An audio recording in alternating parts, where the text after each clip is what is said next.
Sabi ko na nga ba, changing of guards. Oh wow. Itsempuhan natin. Kaya pala sabi ko may radyo.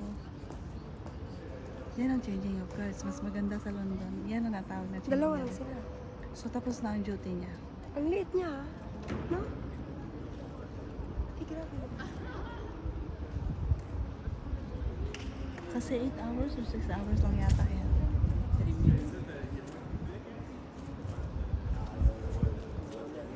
Sa Sweden pwede.